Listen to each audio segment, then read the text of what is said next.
ओम शांति। आज बाबा के 12 अगस्त के महावाक्य हैं। बाबा ने कहा, मीठे बच्चे, 21 जन्मों के लिए पुण्य का खाता जमा करना है। योग बल से पापों की खाते को भस्म करना है। इसीलिए अंतर्मुखी बनो। प्रश्न है, किस श्रीमत का पालन करने से वाणी से परे जाने का पुरुषार्थ सहज हो जाएगा? उत्तर है, श्रीमत कहती है, बच्चे अंतर्मुखी हो जाओ, बाहर से कुछ भी न बोलो। इस श्रीमत को पालन करेंगे तो सहज ही वाणी से परे जा सकेंगे। जितना याद करेंगे, स्वदर्शन चक्र फिराएंगे, उतना कमाई जमा होती जाएगी। याद के लिए अमृत वेले का समय बहुत अच्छा है। उस समय उठकर अंतर्मुखी बन आत्म स्वरूप में स्थित होकर बैठ जाओ। गीत है, तूने रात गंवाई सो के। ओम शांति। ये कौन समझाते हैं कि अंतर्मुखी हो जाओ, बाहर से कुछ भी न बोलो, अपनी आत्मा के स्वरूप में स्थित होकर बैठो। बाप बच्चों से कहते हैं, मुख से कुछ भी बोलो नहीं। राम राम आदि तो बहुत कहते आए, परंतु उस कहने से भी मनुष्य पावन नहीं बन सकते। मनुष्य पतित से पावन तब बन सकते जब पतित पावन बाप की श्रीमत पर चले। पतित पावन कहने से बाप याद आता है। बाप कहते हैं कि तुम बरोबर पतित थे ना, अब तुम पावन बन रहे हो। सतयुग में कोई पतित होता नहीं। 5000 वर्ष पहले जब भारत पावन था तो एक ही धर्म था। बाप तो सुख की ही सृष्टि रचेंगे ना। भारत सुख धाम था। लक्ष्मी नारायण राम सीता आदि के मंदिर सतयुग त्रेता की निशानी है। सतयुग में बरोबर लक्ष्मी नारायण की डिनाइस्टी थी। यही भारत था जिसमें सूर्यवंशी चंद्रवंशी का राज्य चलता था, जो अब फिर से स्थापन हो रहा है। इसको कहा जाता है वर्ल्ड की हिस्ट्री ज्योग्राफी। यह मनुष्य ही तो जानेंगे। मनुष्य नहीं जानते तो जानवर से भी बदतर कहा जाता है। बाप को जानने के लिए कितने धक्के खाते हैं, परंतु जान नहीं सकते। तुम बाप के बच्चे बने हो तो बाप अपना परिचय देते हैं। पहले परिचय नहीं था तो इसका परिणाम क्या हुआ? ऑर्फन नास्तिक निधन के बन जाते हैं। अभी तुम बाप के बने हो, बाप से वर्षा ले रहे हो। बड़ा भारी वर्षा है। 21 जन्म स्वर्ग की राजधानी मिलती है। कोई कम बात है क्या? लक्ष्मी नारायण को 5000 वर्ष हुआ राज्य करते। फिर से हिस्ट्री रिपीट होती है। बाप समझाते हैं, मेरी श्रीमत पर चलो, अंतर्मुखी बनो, बाहर मुखी मत बनो। अब इस समय है घोर अंधियारा। इनको रात कहा जाता है। अभी सवेरा आ रहा है। कलयुग अंत को घोर अंधियारा, सतयुग आदि को घोर सोजरा कहा जाता है। बाप कहते हैं, मैं आता ही हूँ संगम पर, जबकि सभी मनुष्य पतित हैं। अभी तुम बच्चों को सदा सुख का वर्षा देने आया हूँ। विनाश सामने खड़ा है, बहुत गई थोड़ी रही। इसीलिए अब जल्दी जल्दी पुरुषार्थ कर बेहद के बाप से वर्षा लो। जैसे सब ले रहे हैं, सब पुरुषार्थी हैं। अब सबको स्वीट होम वाणी से परे जाना है। वह है हम आत्माओं का घर, निर्वाण धाम। धाम में कोई एक नहीं रहते। जितनी भी जीव आत्माएं हैं वे सभी शरीर छोड़ जाएंगे अपने घर बाबा के पास। वह है निराकारी झाड़। जैसे चित्र में भी झाड़ दिखाया जाता है, वह है हम आत्माओं का घर शांति धाम। फिर हम आएंगे सुख धाम। अभी 84 जन्म का चक्र पूरा होता है। कलयुग के बाद सतयुग जरूर आएगा ना, द्वापर के बाद कलयुग जरूर आएगा। बाप कहते हैं मैं कल्प कल्प कल्प की संगम युगे आता हूँ, पुरानी दुनिया का विनाश कराता हूँ। जब तक नई दुनिया स्थापन हो जाए तब तक इस पुरानी दुनिया में रहना पड़े। जब तक नया मकान बन जाए तब तक पुराने मकान में बैठे रहते हैं ना। फिर जब नया मकान बन जाए फिर पुराने को तोड़ा जाता है। यह भी पुरानी चीज है ना। इसके विनाश के लिए यह है महाभारत लड़ाई। बाप बैठ बच्चों को समझाते हैं, आत्मा ही समझती है। जिस्मानी नॉलेज भी आत्मा सीखती है ना। आत्मा कहती है मैं प्रिंसिपल हूँ, सर्जन हूँ। आत्मा की नॉलेज न होने के कारण देह अभिमानी हो जाते हैं। आत्मा ही संस्कार ले जाती है। तुम बच्चे समझते हो शिव बाबा हम आत्माओं को समझा रहे हैं। हम आत्मा ये पुराना शरीर छोड़ फिर नया जाकर लेंगे। अभी हम शाम हैं, फिर सुंदर बनेंगे। सुंदर से शाम बनते हैं। 84 जन्म लग जाते हैं। फिर बाबा काम चिता से उतार ज्ञान चिता पर बिठाए गोल्डन एज का मालिक बना देते हैं। बेहद का बाप जरूर बेहद का वर्षा देगा ना। बाप तो ऊंचते ऊंच है। कहते हैं बच्चों के लिए वैकुंठ की सौगात लाए हैं। हथेली पर बहिश्त लाया हूँ। सेकंड में तुम साक्षात्कार कर लेते हो। कितने ढेर ब्रह्मा कुमार कुमारियां हैं। जरूर ब्रह्मा के बच्चे और शिव बाबा के पौत्रे हैं। तुम कहते हो हम शिव बाबा से वर्षा लेते हैं। वही सर्व का सदगति दाता है। राजयोग सिखलाते हैं। निराकार कैसे सिखलाए, इसीलिए ऑर्गन्स द्वारा पढ़ाते हैं। सृष्टि चक्र की नॉलेज देते हैं। जिसको परम आत्मा सुप्रीम सोल कहते हैं, उसकी ही सारी महिमा है। ज्ञान का सागर पतित पावन वह है, तो जरूर आना पड़े। तुमको भी मास्टर सुप्रीम अथवा पावन बनाते हैं। वह है बेहद का बाप, जिसको सभी भक्त बुलाते हैं। सभी भक्तों का बाप वे भगवान है, परम पिता परमात्मा। अगर उनको सर्वव्यापी कह देते तो फिर वर्षा कैसे मिलेगा। मनुष्य को भगवान नहीं कह सकते। श्री कृष्ण को भी दैवी गुणधारी मनुष्य कहा जाता है। वह है फर्स्ट प्रिंस। सभी उनको झूले में झुलाते हैं। शिव बाबा को कभी झुलाते नहीं होंगे, क्योंकि वह कभी बच्चा बनता ही नहीं। यह तो साक्षात्कार कराते हैं समझाने के लिए। हम तुम्हारा बच्चा हूँ, तुम हमको अपना वारिस बनाएंगे। बलिहार जाएंगे तो मैं भी बलिहार जाऊंगा। बलिहार जाते हो तो जैसे मैं तुम्हारा बालक हो गया।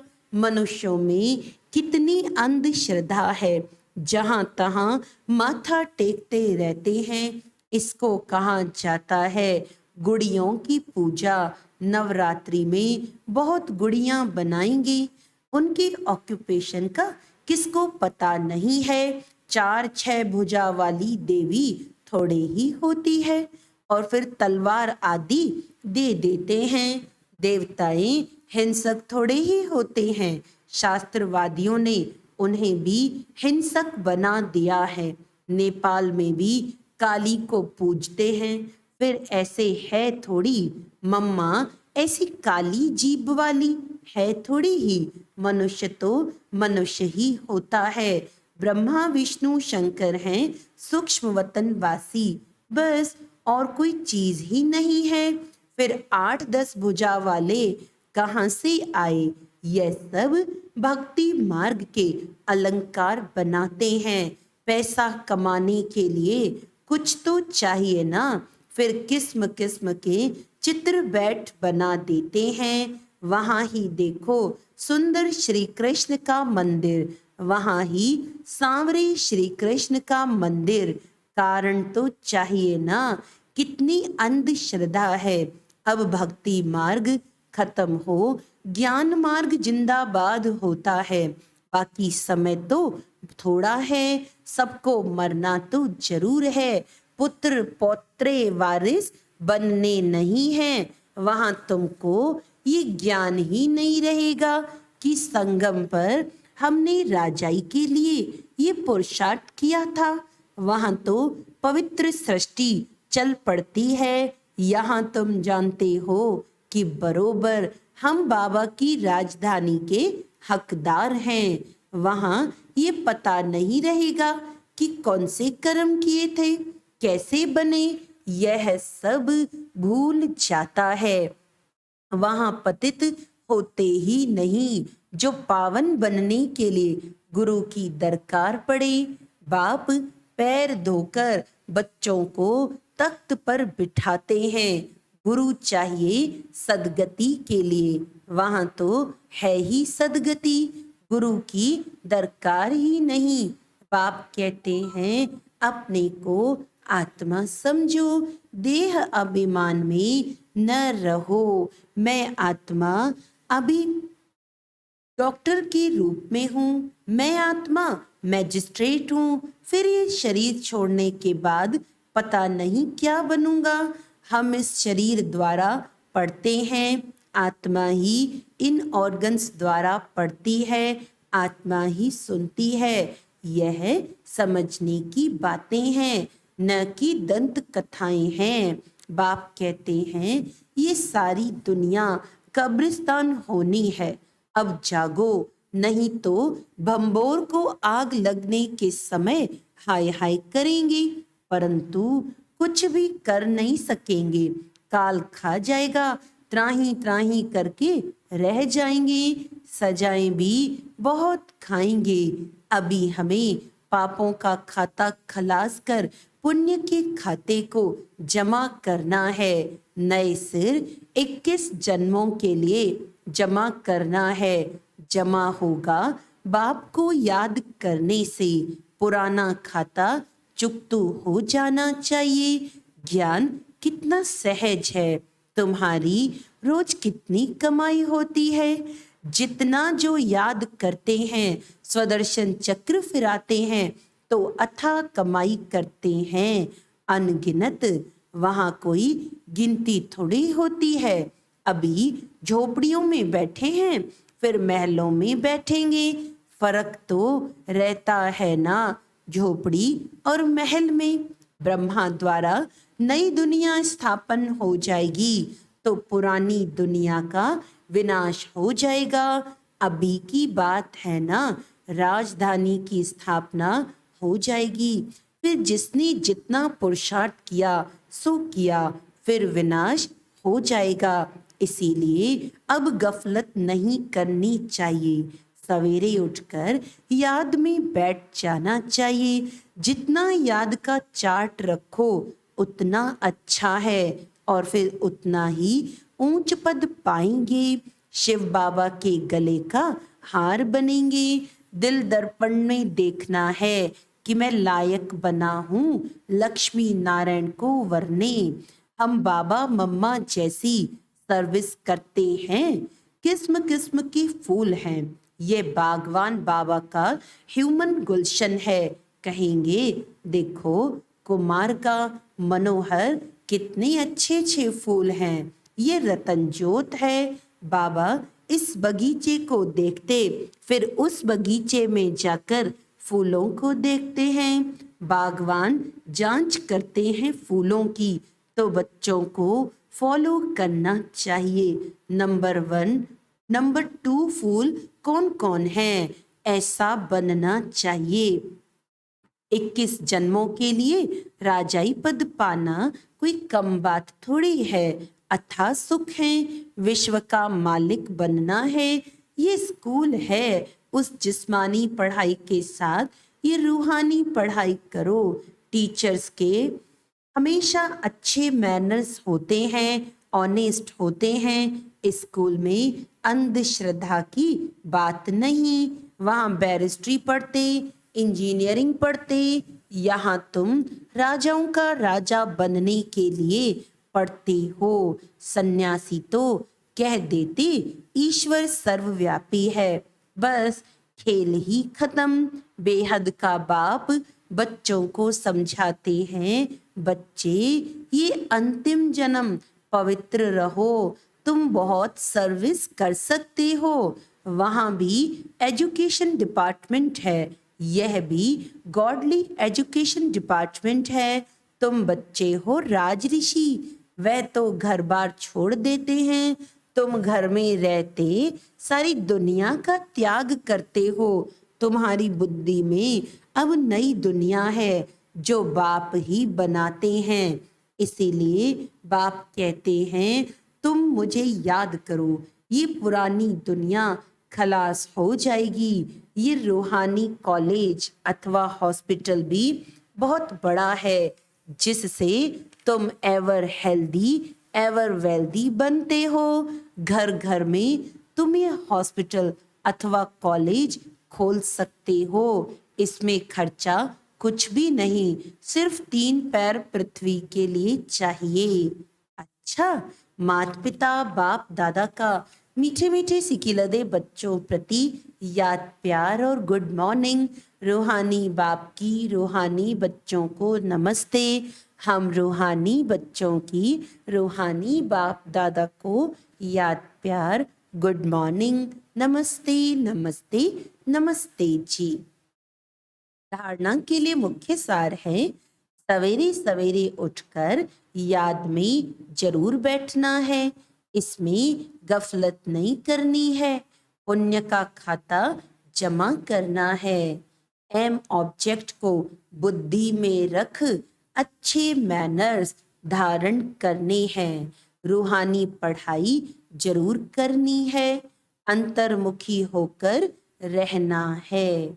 वरदान है, ब्राह्मण जीवन की विशेषता को जानकर उसे कार्य में लगाने वाले सर्व विशेषता संपन्न भव। ड्रामा के नियम प्रमाण संगम युग पर हर एक ब्राह्मण आत्मा को कोई न कोई विशेषता मिली हुई है। चाहे माला का लास्ट दाना हो, उसमें भी कोई न कोई विशेषता है। तो ब्राह्मण जन्म के भाग्य की विशेषता को पहचानो और उसे कार्य में लगाओ। एक विशेषता कार्य में लगाई तो और भी विशेषताएं स्वतः आती जाएंगी। एक के आगे बिंदी लगते लगते सर्व विशेषताओं में संपन्न बन जाएंगे। स्लोगन है, मन मना भव के मंत्र की सदा स्मृति रहे तो मन का भटकना बंद हो जाएगा। अच्छा, आज का अव्यक्त इशारा है, याद की यात्रा सहज भी हो और शक्तिशाली भी हो। पावरफुल याद एक समय पर डबल अनुभव कराती है। एक तरफ याद अग्नि बन भस्म करने का काम करती है, परिवर्तन करने का काम करती है, और दूसरी तरफ खुशी और हल्केपन का अनुभव कराती है। ऐसे विधि पूर्वक याद को ही यथार्थ और शक्तिशाली याद कहा जाता है।